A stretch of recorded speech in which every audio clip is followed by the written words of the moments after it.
Bonjour et bienvenue dans votre édition de la mi-journée du mardi 4 juillet. Peut-être avez-vous déjà entendu parler des classes bleues.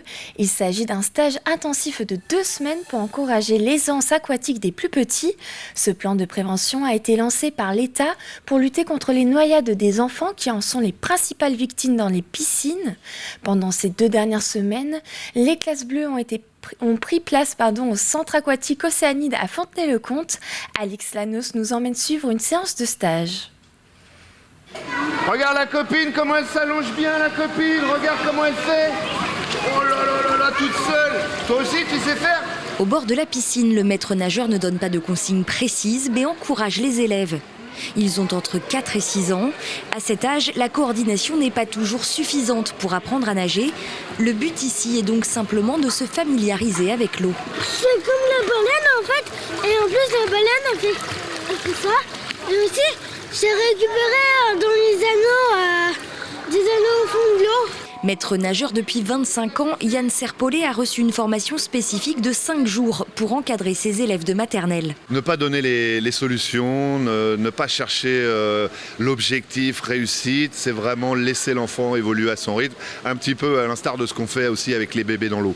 Derrière, on retrouve des enfants beaucoup plus à l'aise dans l'eau, qui ont la capacité de laisser leur corps flotter et de ne pas être en panique dans le milieu aquatique surtout. Ne pas paniquer et savoir flotter, c'est tout l'objectif de ce dispositif d'aisance aquatique.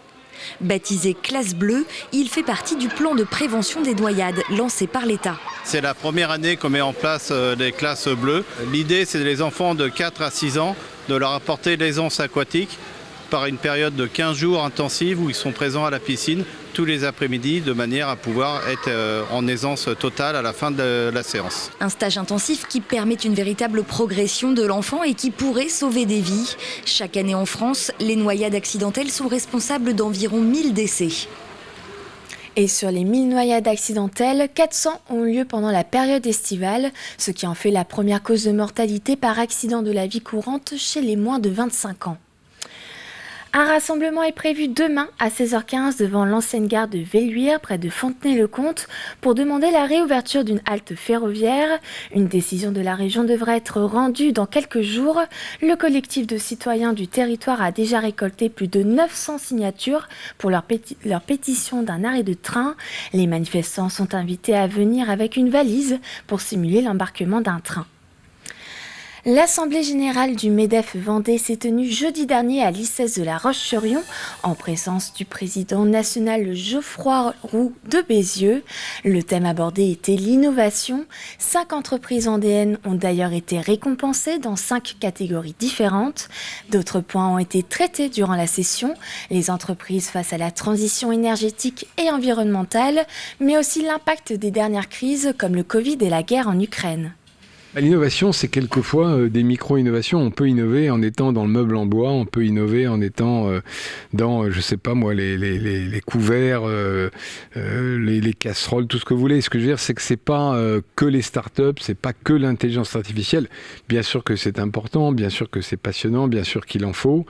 Il faut que l'Europe et la France soient présentes, mais je pense qu'il est tout aussi important, pas plus important, mais tout aussi important que les PME traditionnels soient capables d'innover, parce que sinon on est rattrapé par d'autres pays qui font les mêmes produits mais avec des coûts salariaux, des modèles sociaux moins chers. Il s'agissait du dernier déplacement pour Geoffroy Roux de Bézieux. L'élection de son successeur aura lieu ce vendredi. Direction à présent Bretignolles-sur-Mer pour une idée de sortie. Depuis samedi, la petite brique s'installe à Vendée Miniature. L'exposition Lego 1900 a pour objectif de démocratiser la maquette avec des pièces que tout le monde connaît, les Lego. Colline Davy nous plonge dans cet univers miniature. Vendée Miniature, c'est cette représentation de la campagne vendéenne en miniature. Pour aller au-delà de cette exposition permanente, une nouveauté se cache derrière ce rideau. Même époque, même taille, mais géographie différente. Donc on est sur Paris 1920, avec ses omnibus, ses voitures surtout. Et puis donc cette activité intense du centre des grandes villes. À côté, donc, on a mis en avant Jules Verne avec 4 grandes thématiques. Vous avez de la Terre à la Lune, qui est juste ici, donc avec la conquête spatiale. Vous avez aussi les objets volants, juste ici. Vous avez aussi la conquête des océans et des mers avec 20 milieux sous les mers.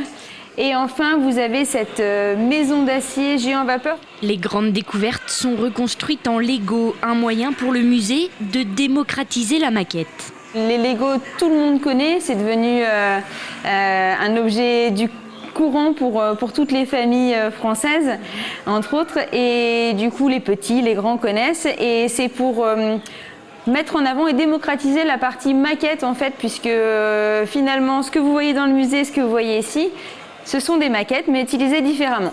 Et pour que tout le monde trouve sa place, des ateliers sont mis en place tous les jours de la semaine pour les enfants jusqu'à 12 ans. L'idée, c'est de les faire pratiquer, travailler la maquette à petite échelle, et puis aussi de rentrer dans cette histoire où on a notre personnage, donc Ernest, qui est un aviateur-inventeur, qui a traversé le temps et qui a atterri ici, et qui veut repartir donc début XXe siècle, et il faut l'aider à recréer ses machines. Donc les enfants sont bienvenus pour aider Ernest à repartir.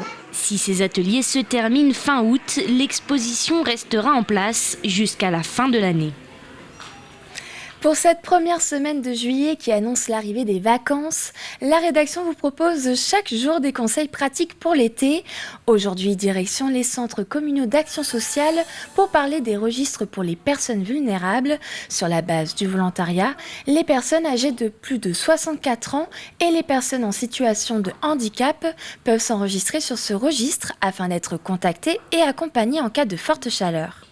La personne qui souhaite s'inscrire a 2 possibilités. Un, de télécharger la fiche qui est sur le site internet de la ville de Challans, ou alors de contacter directement le CCAS. Les agents vont donc l'inscrire sur ce registre, sur cette liste, et elle sera contactée en cas de forte chaleur pour s'assurer que tout va bien, et si ce n'est pas le cas, de mettre en place les actions nécessaires. Et quand la personne émet des besoins, un agent peut se déplacer pour apporter un pack d'eau, et puis ou alors faire le lien aussi avec les différents services, que ce soit les pompiers, le SAMU, en fonction de ce que la personne aussi nous remonte lors de ses entretiens téléphoniques. C'est vraiment être dans la prévention et de pouvoir accompagner au mieux la personne qui est fragilisée ou qui est isolée. C'est la fin de ce journal. Merci de l'avoir suivi. Retrouvez votre prochaine édition à 18h. En attendant, je vous souhaite une bonne après-midi sur TV Vendée.